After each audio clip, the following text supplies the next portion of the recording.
America के इशारों पर यूक्रेन पुतिन की रेड लाइन क्रॉस करने वाला है। इसके बाद पुतिन न्यूक्लियर विनाश की फाइल पर फाइनल साइन कर देंगे। जी हां, अमेरिका न सिर्फ यूक्रेन को लॉन्ग रेंज मिसाइल देने जा रहा है, बल्कि विनाशकारी क्लस्टर बम भी सप्लाई करने वाला है।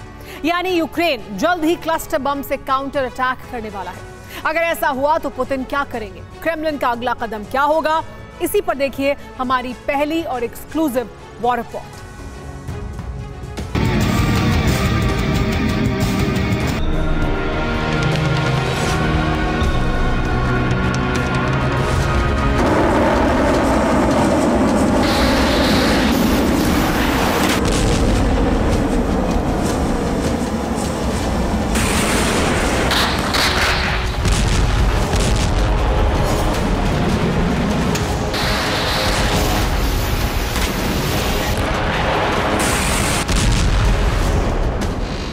जुलाई में क्लस्टर शस्त्रीकरण।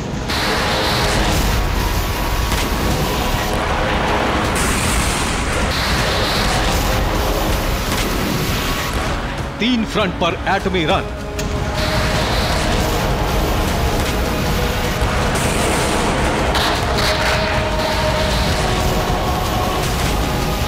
अटैक व्लादिमीर, तैयार अंतिम तीर।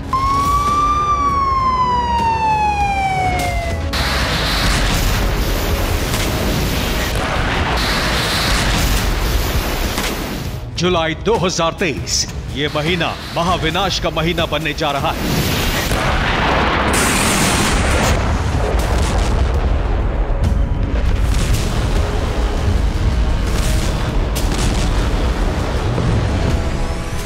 ये माह एटमी विध्वंस का माह बनने जा रहा है।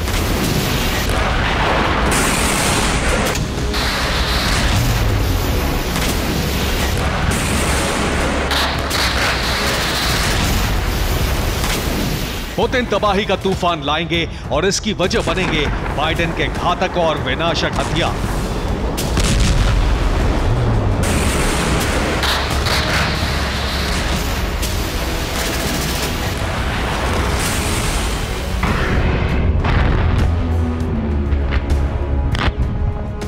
अमेरिका युद्ध की शुरुआत से ही लगातार यूक्रेन को बारूद और वेपन की सप्लाई कर रहा है।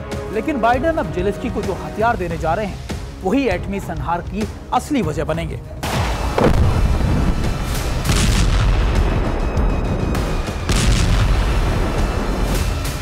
जी हां, एकदम सही सुना आपने। अमेरिका यूक्रेन को वो वेपन देने जा रहा है जिसकी डिमांड ज़ेलेंस्की कई महीनों से लगातार करते आ रहे हैं।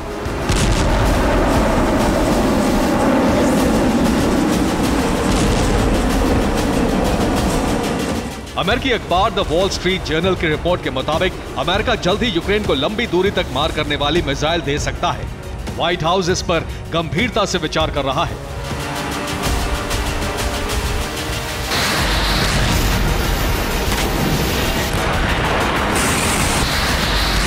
स्टॉर्म शैडो के बाद यूक्रेन को मिलने वाली यह दूसरी लॉन्ग रेंज मिसाइल होगी।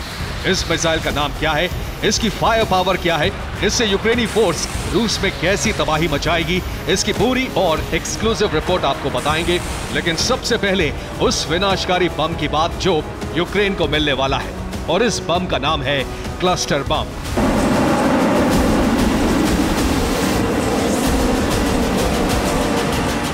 एक बम और कई धमाके।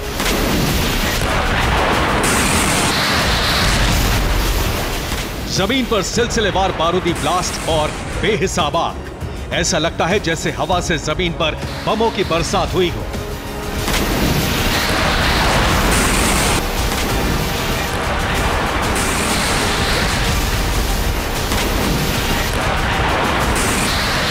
क्लस्टर बम से हमले का मतलब है एक बहुत बड़े इलाके में एक ही समय में तबाही।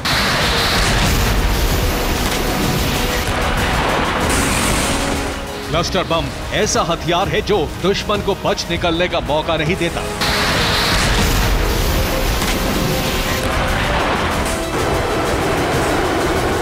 ये वही विध्वंसक बम है जो अमेरिका यूक्रेन को दे सकता है। CNN की रिपोर्ट के मुताबिक व्हाइट हाउस यूक्रेन को क्लस्टर बम देने पर मंथन कर रहा है। ये वही क्लस्टर बम है जिसकी डिमांड ज़ेलेंस्की 1 साल से कर रहे हैं। अब ऐसा लग रहा है जैसे उनकी मुराद पूरी होने वाली है। यूक्रेन का काउंटर ऑफेंसिव पूरी तरह से फेल साबित हो चुका है।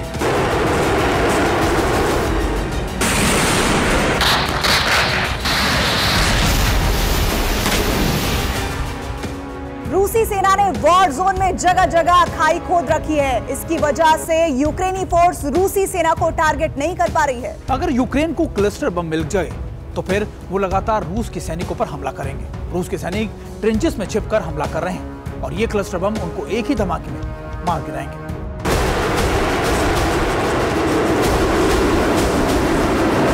क्लस्टर बम को ड्रोन या फाइटर जेट से कुछ इस तरह से गिराया जा सकता है। हवा से जमीन की तरफ आने के दौरान यह बम खुल जाता है।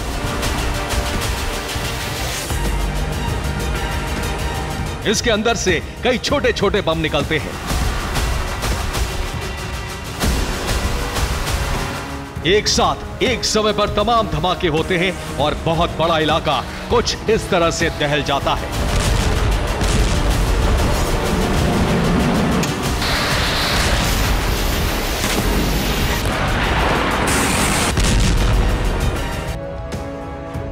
क्लस्टर बम कितना खतरनाक और विनाशकारी है, इसे जानने और समझने की जरूरत है। एक क्लस्टर बम कई धमाके करने के लिए कुख्यात है। क्लस्टर बम से हमले का मतलब है कि एक बहुत बड़े इलाके में एक ही समय में तबाही। क्लस्टर बम जहां भी फटता है वहां शत्रु का सर्वनाश हो जाता है। इसे फाइटर जेट या ड्रोन के जरिए दागा जा सकता है। क्लस्टर बम को जमीन से भी फायर किया जा सकता है। ये खतरनाक इसलिए माने जाते हैं क्योंकि मुख्य बम से निकलने वाले कई सारे छोटे विस्फोटक निर्धारित लक्ष्य के आसपास भी नुकसान पहुंचाते हैं। इससे युद्ध के दौरान आम नागरिकों को नुकसान पहुंचाने की आशंका बढ़ जाती है। इतना ही नहीं, मुख्य बम के फटने के बाद आसपास गिरने वाले छोटे विस्फोटक लंबे समय तक पड़े रहते हैं। ऐसे में जंग के बाद भी इनकी चपेट में आने से जानमाल का नुकसान होता है। यही वजह है कि जेनेवा समझौते के तहत क्लस्टर बमों को बनाने और इस्तेमाल करने की पाबंदी है। 120 देशों में इसके इस्तेमाल पर बैन लगा हुआ है, लेकिन कई देशों पर युद्ध के दौरान दुश्मन पर इसके इस्तेमाल के आरोप लगते रहे हैं।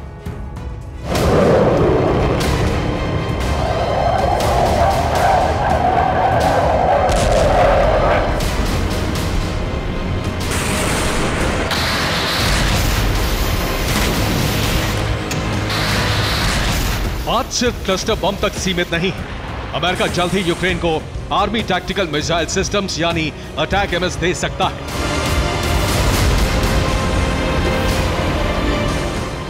Attack MS ballistic missile system है। इसकी फायरिंग रेंज 300 किलोमीटर तक है, जिसका वॉरहेड समेत वजन 1670 किलोग्राम है। यह सिस्टम जीपीएस गाइडेड सिस्टम के तहत काम करता है। इसे यूक्रेन हाइमार्स से लॉन्च कर सकेगा।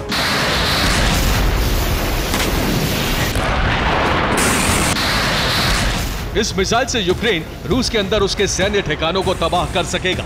ये वो मिसाइल सिस्टम है जिसकी जद में रूस के कई शहर आ जाएंगे।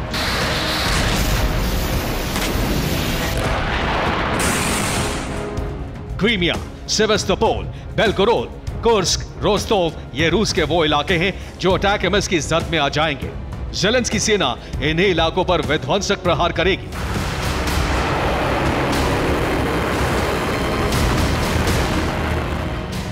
यूक्रेन का काउंटर अटैक नाकाम हो चुका है।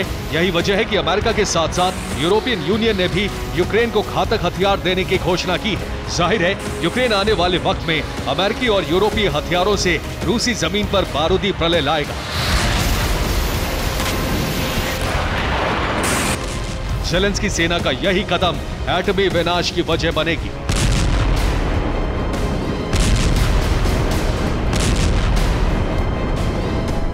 पुतिन कई बार कह चुके हैं कि अगर पश्चिमी देशों के हथियारों से रूसी जमीन पर हमला हुआ तो एटमी जलजला तय है। यूक्रेन ने अगर अमेरिका से मिले लॉन्ग रेंज मिसाइल का इस्तेमाल किया तो फिर रूस के राष्ट्रपति भी न्यूक्लियर बम दबाने से गुरेज नहीं करेंगे।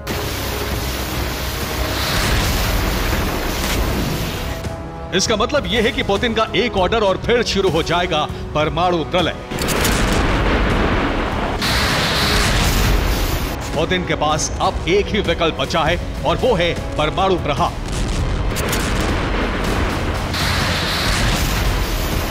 वैगनर विद्रोह के बाद क्रेमलिन पर जल्द युद्ध खत्म करने का दबाव बहुत बढ़ गया है। रूस के लोग और वहां के डिफेंस एक्सपर्ट्स एटमी हमले की मांग कर रहे हैं। ऐसे में अगर अमेरिकी हथियारों से रूसी धरती पर अटैक हुआ तो पुतिन को मौका मिल जाएगा। उसके बाद जिस तरह की न्यूक्लियर सुनामी आएगी उसकी सिर्फ कल्पना ही की जा सकती है। Bureau report, TV9 Bharatvarsh. Poland की यूएस से न्यूक्लियर तैनाती की अपील सामने आई है। पोलैंड ने अमेरिका से मांगे हैं परमाणु हथियार। अपनी सीमा में तैनाती चाहता है पोलैंड। बेलारूस में तैनाती का जवाब जरूरी है, ये कहना है पोलैंड का। बेलारूस में तैनात है रूसी न्यूक्लियर वेपन और अब पोलैंड अमेरिका से मांग कर रहा है कि पोलैंड में भी न्यूक्लियर वेपन्स की तैनाती की जाए। राष्ट्रपति पुतिन ने यूरोप के खिलाफ एक साथ कई न्यूक्लियर मोर्चे तैयार कर दिए हैं। इनमें सबसे भयावह मोर्चा है ज़ैपोरिज्जिया न्यूक्लियर एनर्जी प्लांट का। यूक्रेन और अमेरिका इस खतरे का अंदेशा 2022 से जता रहे हैं।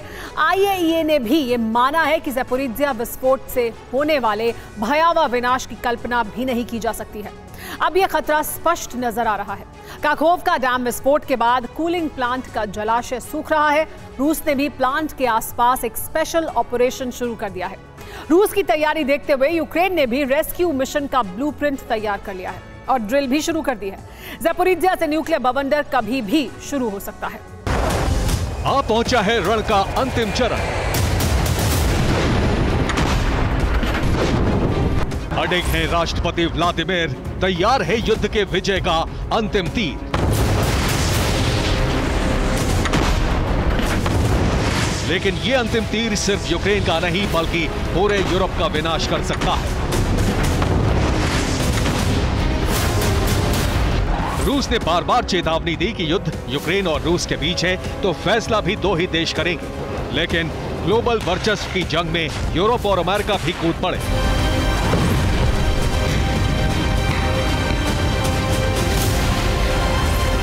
रूस के राष्ट्रपति ने अपने न्यूक्लियर मोर्चे तो पहले ही तैयार कर लिए थे।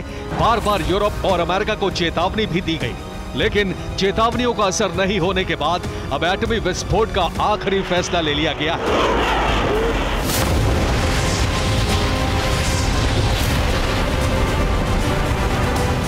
इस एटमी विस्फोट का एपिसेंटर बन सकता है ज़ैपोरिज्जिया।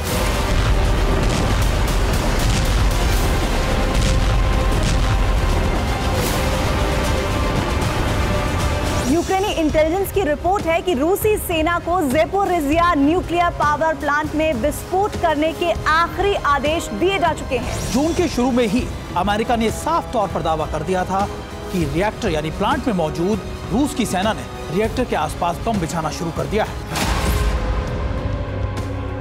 नीपर नदी के पश्चिमी तट से यूक्रेन ज़ैपोरिज्जिया न्यूक्लियर पावर प्लांट पर दोबारा कब्जा हासिल करने की लड़ाई 1 साल से लड़ रहा है, लेकिन अब रूसी सेना खुद ही इस प्लांट को खाली कर रही है।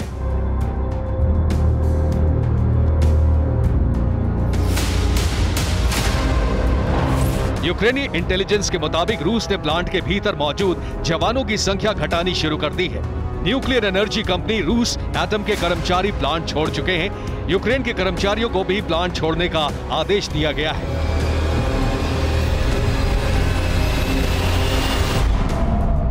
रूसी सेना का काफिला न्यूक्लियर पावर प्लांट से लौटने लगा है।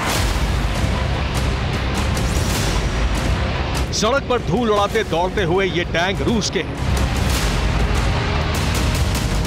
इन टैंकों के पीछे बंधे तबाह हो चुके ये सैन्य वाहन यूक्रेन के हैं।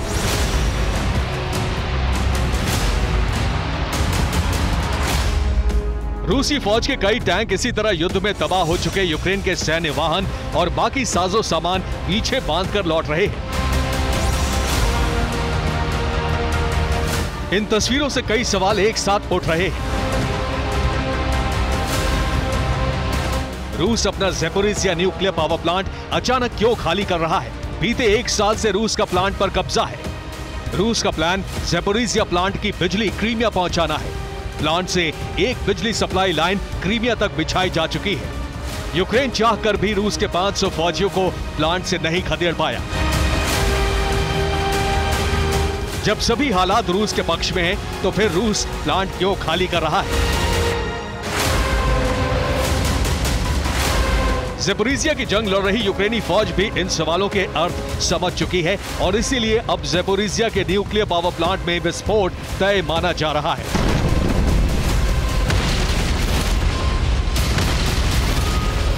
ज़ेपोरिज़िया के न्यूक्लियर रिएक्टर बंद हैं, लेकिन न्यूक्लियर फ्यूल और न्यूक्लियर कचरा बड़ी मात्रा में मौजूद है। अगर इस फ्यूल या कचरे में विस्फोट हुआ तो महाविनाश का बवंडर चल निकलेगा।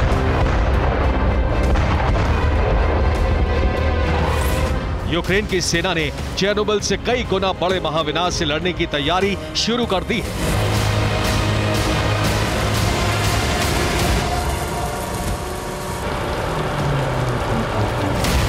यूक्रेन की इमरजेंसी फोर्सेस बड़े पैमाने पर राहत बचाव के अभ्यास में जुट गई हैं। रूस के जवानों की संख्या घटाए जाने के बाद ज़ेपोरिज़िया क्षेत्र में रेस्क्यू ड्रिल शुरू कर दी गई है।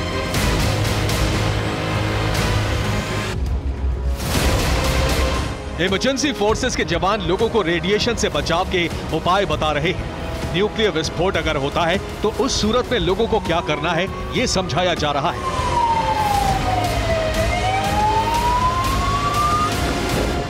यूक्रेन की nuclear energy company energy atom drill करा रही है। ज़ेपोरिज़िया में बड़े पैमाने पर रेस्क्यू फोर्स तैनात है। खेरसोन, मिकोलेव सहित कई शहरों में लोगों को गाइड बुक दी जा रही है।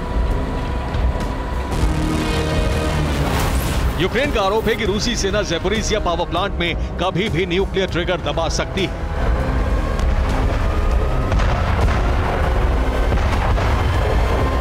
अगर यूक्रेन का दावा सच हुआ, अगर रूस ने सच में रिएक्टर में विस्फोट कर दिया तो इसका जहर कहां तक पहुंचेगा ये कोई नहीं जानता। इस विस्फोट के बाद सिर्फ अनुमान ही लगाया जा सकता है कि तबाही कितने बड़े पैमाने पर होगी।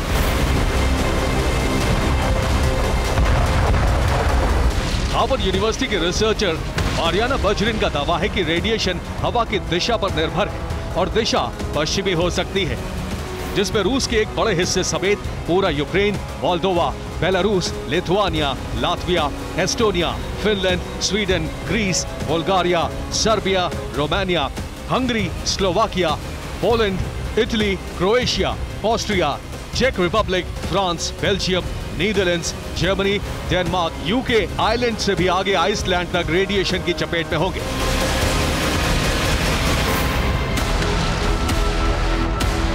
विस्फोट के बाद सवाल हवा की दिशा का है। यह विस्फोट यूरोप ही नहीं बल्कि रूस समेत एशिया के कई देशों को भी इस महाविनाशक रेडिएशन की चपेट में ले सकता है। यानी ज़ेपोरिज़िया न्यूक्लियर प्लांट को लेकर जिस तरह के हालात बन रहे हैं वो पूरी दुनिया के लिए महाविनाश का अलर्ट है। Bureau report, TV9 Bharatvarsh. Super prime time में आगे बढ़ने से पहले इस वक्त की बड़ी खबर यह कि रूस का यूक्रेन पर एटमी साजिश का आरोप सामने आया है। रूसी विदेश मंत्रालय की प्रवक्ता ने बयान जारी किया है। ज़ेपोरिज़िया प्लांट में यूक्रेन की साजिश है। एकाया जाखरोवा ने ZNPP में आतंकी हमला कर सकता है यूक्रेन। न्यूक्लियर प्लांट की सुरक्षा बढ़ाई गई है, यह भी कहा जाखरोवा ने। रूस यूक्रेन युद्ध के मैदान से इस वक्त की बड़ी खबर आ रही है बेलारूस बॉर्डर से। बेलारूस बॉर्डर पर सेना बढ़ाएगा यूक्रेन। ज़ेलेंस्की ने कमांडरों की सलाह पर यह बड़ा फैसला लिया है। बेलारूस में वैगनर की तैनाती से खतरा बढ़ा है। कीव पर हमला कर सकता है वैगनर ग्रुप और इस वजह से यूक्रेन अपने सैनिकों की संख्या को बढ़ाएगा बेलारूस बॉर्डर पर। तो एक तरफ राष्ट्रपति पुतिन ने यूक्रेन पर हमले तेज कर दिए हैं, तो वहीं दूसरी तरफ गद्दारों के खिलाफ एक्शन शुरू कर दिया है। सुरोविकिन के गायब होने की खबरों के बीच एक चौंका देने वाली एक्सक्लूसिव रिपोर्ट सामने आई है।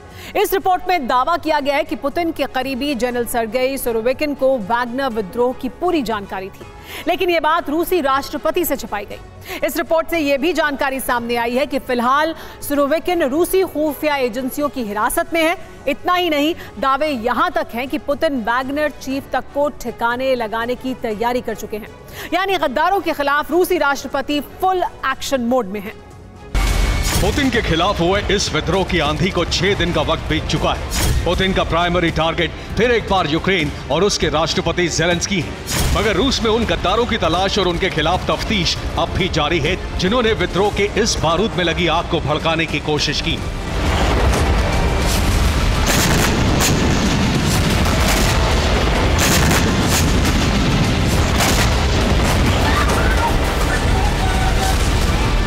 गद्दारों की लिस्ट में टॉप पर जिस शख्स का नाम सामने आ रहा है वो एक वक्त पुतिन का सबसे करीबी हुआ करता था, जनरल सर्गेई सुरोविकिन। पिछले कई दिनों से जनरल सुरोविकिन गायब हैं। आखिरी बार उन्हें 24 जून के दिन देखा गया था, जिस दिन वैगनर चीफ प्रिगोजिन ने पुतिन के खिलाफ बगावत की थी। सुरोविकिन ने एक वीडियो जारी कर वैगनर बॉस येवगेनी प्रिगोजिन से अपना विद्रोह रोकने की अपील की थी। एक रिपोर्ट में दावा किया गया है कि यह अपील महज एक दिखावा थी। सुरोविकिन को इसके बारे में जानकारी पहले से थी। वो भी षड्यंत्र में पूरी तरीके से पुतिन के खिलाफ बराबर के हिस्सेदार थे और यही वजह है कि उनको तुरंत बाद गिरफ्तार भी कर लिया गया। अभी भी रूस की खुफिया एजेंसीज लगातार सुरोविकिन से पूछताछ कर रही हैं। सुरोविकिन को लेकर ये दावे इन डॉक्यूमेंट के बाद किए जा रहे हैं। डॉक्यूमेंट की ये कॉपी रूसी जांच डॉजियर सेंटर की एक रिपोर्ट की है, जिसमें सुरोविकिन को लेकर कई चौंकाने वाले खुलासे हुए हैं। सुरोविकिन वैगनर ग्रुप के एक सीक्रेट वीआईपी मेंबर थे। सुरोविकिन के पास वैगनर के साथ एक पर्सनल रजिस्ट्रेशन नंबर भी था। सुरोविकिन के अलावा 30 और लोगों के नाम सामने आए हैं। रिपोर्ट में इन सभी को वीआईपी वैगनर का सदस्य बताया गया है।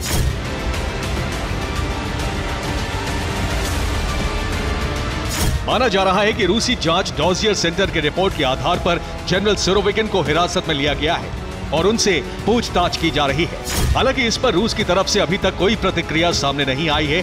क्रेमलिन इस मामले में पूरी तरह से चुप्पी साधे हुए है।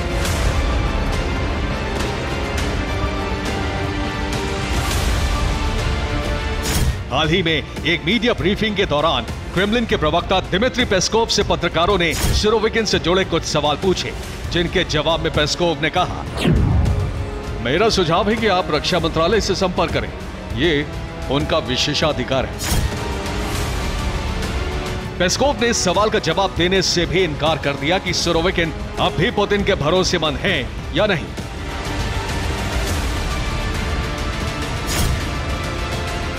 इस बीच रूसी पत्रकार एलेक्सी वेनेडिक्टोव की भी एक रिपोर्ट सामने आई है, जिसके मुताबिक deputy colonel general Andrei Yudin को बर्खास्त कर दिया गया है। आंद्रे यूडिन जनरल सुरोविकिन के बेहद खास बताए जाते हैं।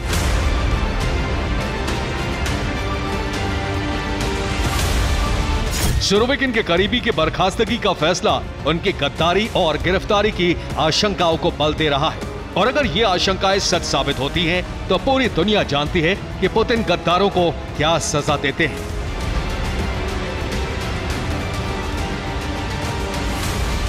एक तरफ सुरोविकिन पुतिन के रडार पर है, तो दूसरी तरफ वैगनर चीफ प्रिगोजिन को लेकर भी एक सनसनीखेज दावा किया गया है।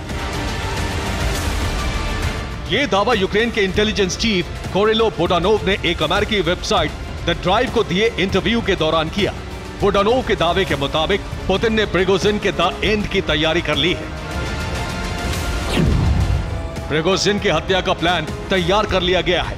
पुतिन ने इसकी जिम्मेदारी एफएसबी को सौंपी है। दावा तो यहां तक किया जा रहा है कि एफएसबी ने इसके लिए अपने सबसे काबिल स्नाइपर्स को काम पर लगाया है, जो बहुत जल्द इस काम को अंजाम दे सकते हैं।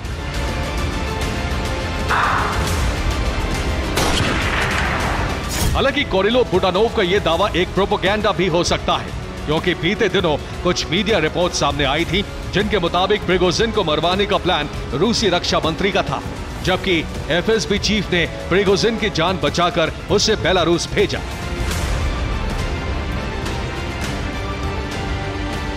भविष्य में प्रिगोजिन का क्या होगा, ये तो वक्त ही बताएगा। लेकिन वैगनर की बगावत ने राष्ट्रपति पुतिन की मजबूत छवि पर सवालों के कई दाग छोड़ दिए हैं, जबकि पूरी दुनिया जानती है कि पुतिन को अपने दामन पर दाग हरगिज बर्दाश्त नहीं। Bureau report, TV9 Bharatvarsh. Putin के तेवरों से लगता है कि वो जल्द ही यूक्रेन को घुटनों पर ला देंगे, जिसके बाद अगले टारगेट पर अटैक करेंगे। लेकिन वो टारगेट कौन सा होगा, इसको लेकर नेटो की नींद उड़ी हुई है, क्योंकि पुतिन ने बाल्टिक से लेकर पैसिफिक तक जबरदस्त घेरेबंदी कर दी है। जवाब में नेटो देश भी अपनी ताकत की नुमाइश कर रहे हैं, यानी दुनिया के एक ऐसे खतरे में घिरती दिख रही है जो कभी भी महायुद्ध में बदल सकता है। समंदर में बारूदी सुनामी, रूस रौंदेगा अमेरिका की मनमानी।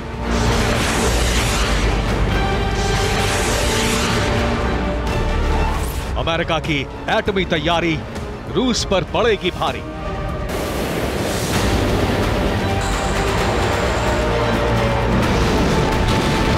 तीसरे विश्व युद्ध का अलार्म, रूस नेटो में कभी भी घमासान।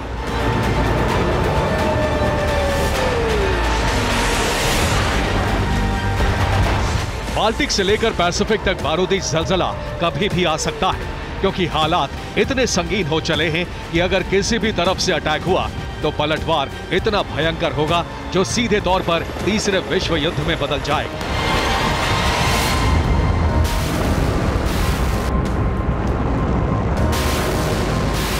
सबसे पहले समझिए आखिर रूस ने ऐसा क्या कर दिया जो नेटो की नींद उड़ गई है, यहां तक कि पेंटागन को पैसिफिक से लेकर बाल्टिक तक डिप्लॉयमेंट बढ़ाना पड़ा है। यानी अमेरिका को अब यह डर सताने लगा है कहीं रूस किसी नेटो देश पर हमला ना कर दे।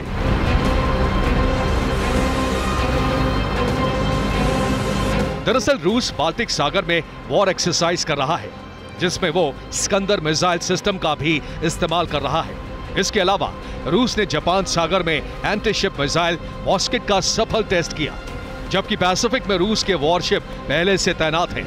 इसके अलावा 2 दिन पहले ताइवान स्ट्रेट में 2 वॉरशिप चीन की मदद के लिए भेजे थे।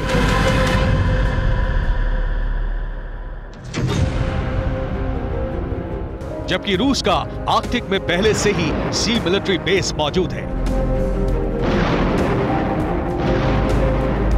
और रूस अब क्यूबा में चीन के साथ मिलकर मिलिट्री बेस बना रहा है। यहां तक कि रूस की प्लानिंग है कि अमेरिका को काउंटर करने के लिए अटलांटिक और पैसिफिक में मिलिट्री बेस की संख्या बढ़ाई जाए।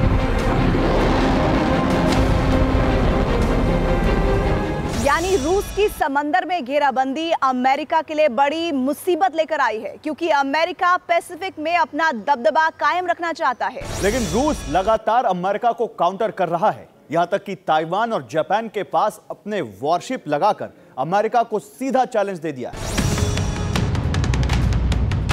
लेकिन अमेरिका किसी भी कीमत पर समंदर में अपनी बादशाहत नहीं खोना चाहता है। फिर इसके लिए उसे समंदर में अतिरिक्त फोर्स को डिप्लॉय करने के लिए कितना ही पैसा क्यों ना बहाना पड़े। अब अमेरिका की तैयारी सुन लीजिए, क्योंकि रूस को अगर रोकना है तो तैयारी का स्तर कहीं बड़े पैमाने पर करना जरूरी है।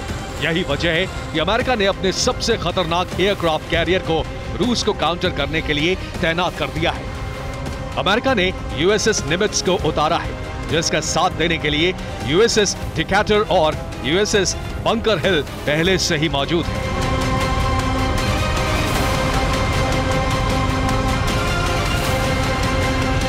यानी पैसिफिक में जब यूएस के वॉरशिप गरजेंगे तो बारूदी सुनामी आनी तय मानी जा रही है। अपने एयरक्राफ्ट कैरियर के जरिए अमेरिका ताकत की नुमाइश करना चाहता है, जिससे रूस को सीधा संदेश दे सके कि अगर रूस अमेरिका की वर्चस्व को चुनौती देगा तो वो हर कीमत पर पलटवार करेगा।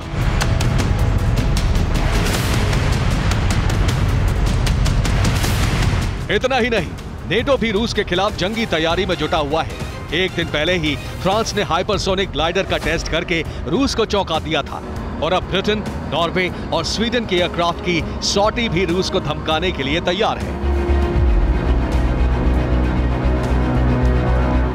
नॉर्वे की खाड़ी के पास तीनों देशों के फाइटर क्राफ्ट्स ने उड़ान भरी और बम गिराकर समंदर में तहलका मचा दिया।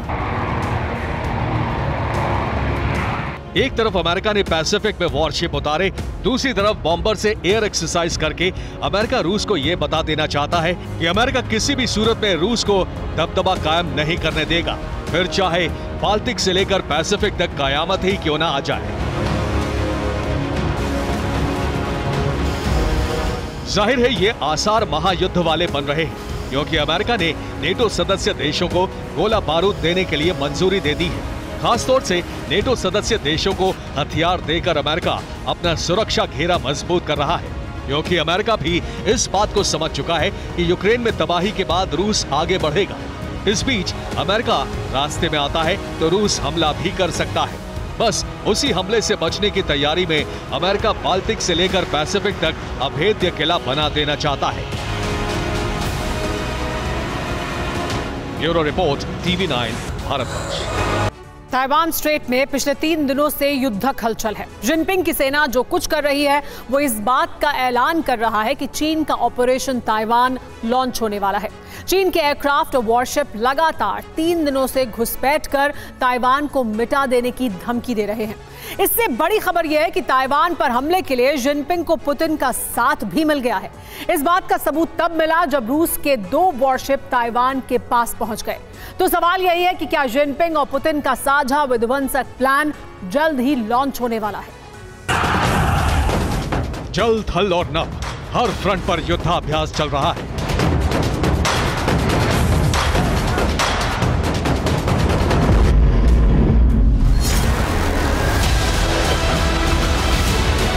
जिनपिंग की फौज ताइवान पर हमले की प्रैक्टिस कर रही है।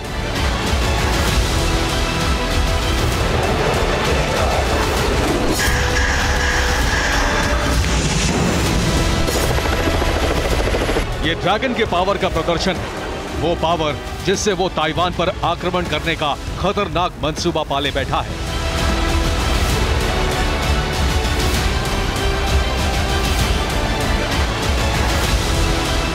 पीएलए सिर्फ वॉर एक्सरसाइज ही नहीं कर रही है, ताइवान स्ट्रेट में घुसकर उसके फाइटर प्लेन और वॉरशिप गर्जना कर रहे हैं।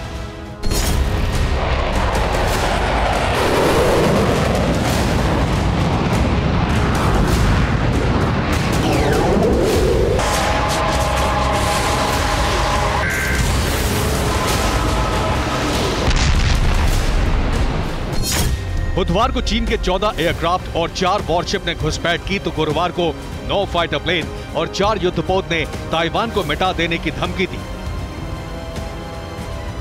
ताइवान में उस वक्त दहशत फैल गई जब मंगलवार को ताइवान के पास रूस के 2 वॉरशिप पहुंच गए।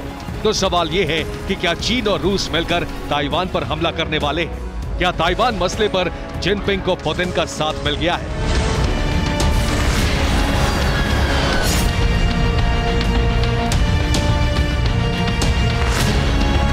ताइवान स्ट्रेट में रूस और चीन की सैन्य गतिविधियों को देखकर तो यही लगता है कि रूस का सिग्नल मिल चुका है। चीन बहुत जल्द ताइवान पर अटैक करने वाला है।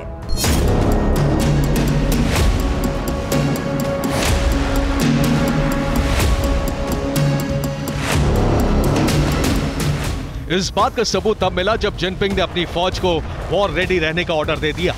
वॉर एक्सपर्ट्स का कहना है कि चीन जल्द ही सैनिकों को ताइवान बॉर्डर की तरफ मोबिलाइज करने वाला है। चीन कई दिनों से अमेरिका और नेटो की गतिविधियों को ट्रैक कर रहा है।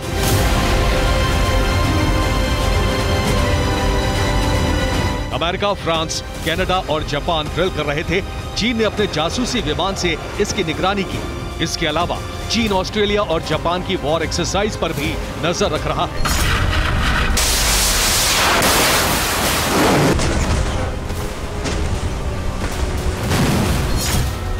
मतलब ये कि ड्रैगन की तैयारी पूरी है, वो किसी भी वक्त अपना ताइवान ऑपरेशन लॉन्च कर सकता है। इस बात से ताइवान में टेंशन हाई है।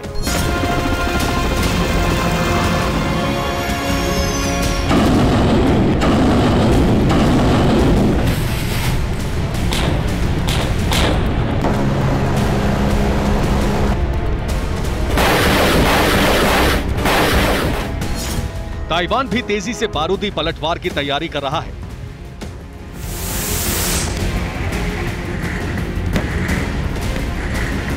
ताइवान अपने एयरपोर्ट की सुरक्षा मजबूत करने के लिए ड्रिल कर रहा है। चीन पर हमले के लिए ताइवान ने खतरनाक ड्रोन डेवलप कर लिए हैं। ताइवानी सेना ने ऐलान किया है कि अगर ड्रैगन अपनी हरकतों से बाज नहीं आया तो उसके प्लेन को हवा में ही तबाह कर दिया जाएगा।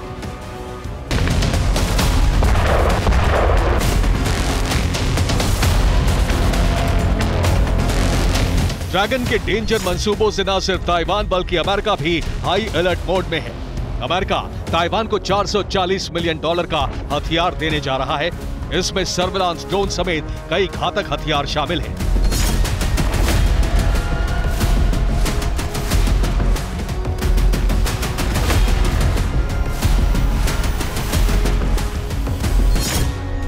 कुल मिलाकर चीन की तैयारी फाइनल स्टेज में है। यही वजह है कि अमेरिका समेत पूरा नेटो चीन की घेराबंदी कर रहा है। अगर चीन ने ताइवान को तबाह करने की कोशिश की तो उसे अमेरिका की अगुवाई वाले नेटो से टकराना होगा।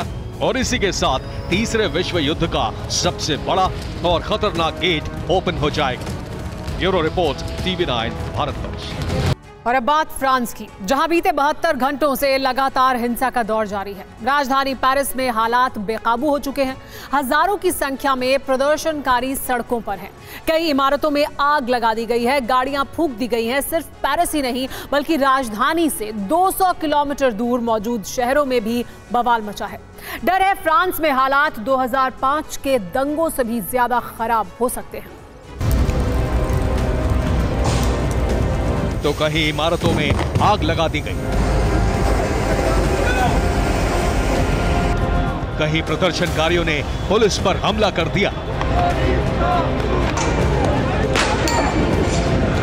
तो कहीं पुलिस हालातों को काबू करने के लिए प्रदर्शनकारियों को दौड़ा रही है।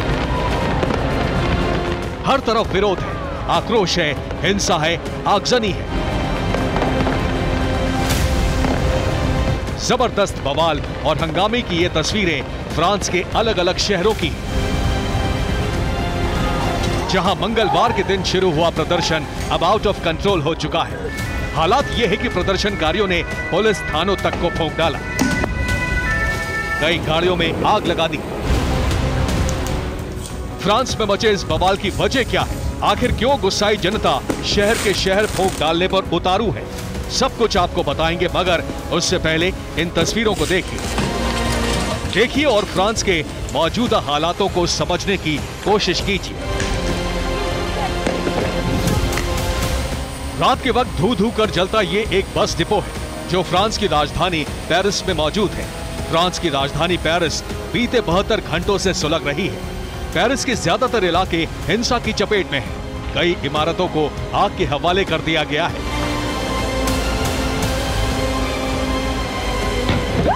जबरदस्त ब्लास्ट का वीडियो भी पेरिस का है, जहां दंगों के बीच जबरदस्त विस्फोट देखा गया। ये तस्वीरें पेरिस के एक बैंक के बाहर की है, जहां महिला प्रदर्शनकारियों ने पुलिस पर हमला कर दिया, जिसके बाद पुलिस बेरहमी से प्रदर्शनकारियों को पीटती नजर आई। अब जरा यहां देखिए, ये वीडियो फ्रांस के मार्सेले शहर का है। रात का ये मंजर बेहद डरावने वाला है। सड़क पर हर तरफ आग ही आग नजर आ रही है। जनता के इस गुस्से की वजह एक 17 साल के किशोर की निर्मम हत्या है। इस हत्या का आरोप फ्रांस पुलिस के जवान पर है, जिसने नाबालिग को बीच सड़क गोली मार दी। इसका एक वीडियो भी सामने आया है। 27 जून के दिन फ्रांस पुलिस ने नाहिल एम नाम के एक किशोर को गोली मार दी। पुलिस के मुताबिक नाहिल को रोकने के लिए कहा गया था, मगर नाहिल ने गाड़ी दौड़ा दी, जिसके बाद वहां मौजूद एक पुलिसकर्मी ने नाहिल को गोली मार दी। नाहिल की हत्या के बाद हिंसा की आग भड़क उठी। पेरिस की सड़कों पर लोग नाहिल को इंसाफ देने की मांग लेकर उतरने लगे, मगर देखते ही देखते इंसाफ की यह मांग हिंसा और आगजनी में तब्दील हो गई। फ्रांस का बोर्डो, लियोन, रोबैक्स, मार्सेल और लिली शहर इस आग में जलने लगा। देखते ही देखते हालात बद से बदतर हो गए। फ्रांस में 72 घंटे से जारी दंगे पर काबू के लिए 40,000 पुलिस की तैनाती की गई है। पेरिस में 242 लोगों समेत अभी तक कुल 421 प्रदर्शनकारी गिरफ्तार हुए। हिरासत में लिए गए लोगों की उम्र 14 से 18 साल के बीच है। सिर्फ पेरिस के नैंटेरे में ही 6,200 से ज्यादा लोग प्रदर्शन में शामिल हैं। इस हिंसा में 200 से अधिक फ्रांसीसी पुलिसकर्मी घायल हो चुके हैं। फ्रांस में हालात बेकाबू हो चुके हैं। कई जगहों पर प्रदर्शन की आड़ में लूट के वीडियो सामने आए हैं। ये वीडियो मार्सेल का बताया जा रहा है, जहां कुछ दंगाइयों ने सुपरमार्केट में कार घुसा दी और उसके बाद सुपरमार्केट में सामान लूटते नजर आए। फ्रांस से ऐसे एक नहीं दर्जनों वीडियो अब तक सामने आ चुके हैं। कई जगहों पर दंगाई ऑटोमेटिक हथियारों से हवा में फायरिंग करते हुए भी नजर आए। इस बीच फ्रांसीसी राष्ट्रपति इमैनुअल मैक्रों ने हाई लेवल इमरजेंसी मीटिंग बुलाई है। फ्रांसीसी प्रधानमंत्री एलिजाबेथ बॉर्न ने कहा है कि सरकार व्यवस्था बहाल करने के लिए सभी विकल्पों पर विचार कर रही है, जिसमें आपातकाल की घोषणा भी शामिल है। Bureau report, TV9 Bharatvarsh. आक्रोश की एक आग इराक में भी भड़क गई है। बगदाद में दिन दहाड़े सैकड़ों की भीड़ स्वीडन के दूतावास में घुस गई। सिर्फ घुस नहीं गई बल्कि पूरी एम्बेसी पर कब्जा जमा लिया। स्वीडन के खिलाफ जबरदस्त तोड़फोड़ और नारेबाजी हुई। आखिर क्यों? ये पूरी रिपोर्ट आप भी देखिए। आक्रोश की वो आग है जो इराक में भड़की है।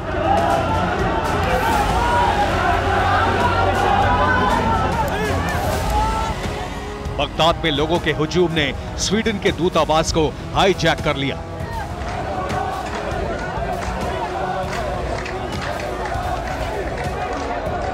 सैकड़ों की भीड़ गेट तोड़कर अंदर घुस गई। उसके बाद जो कुछ हुआ वो आपके सामने है।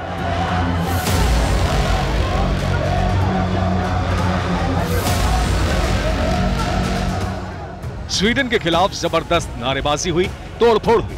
15 मिनट तक इसी तरह बवाल होता रहा।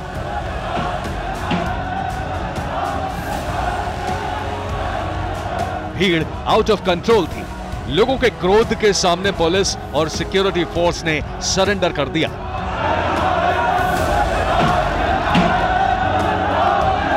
स्वीडन में धर्म ग्रंथ का अपमान हुआ तो इराक में लोग सड़कों पर उतर आए। सिर्फ इराक ही नहीं बल्कि कई और देशों में ऐसे ही प्रदर्शन हो रहे हैं।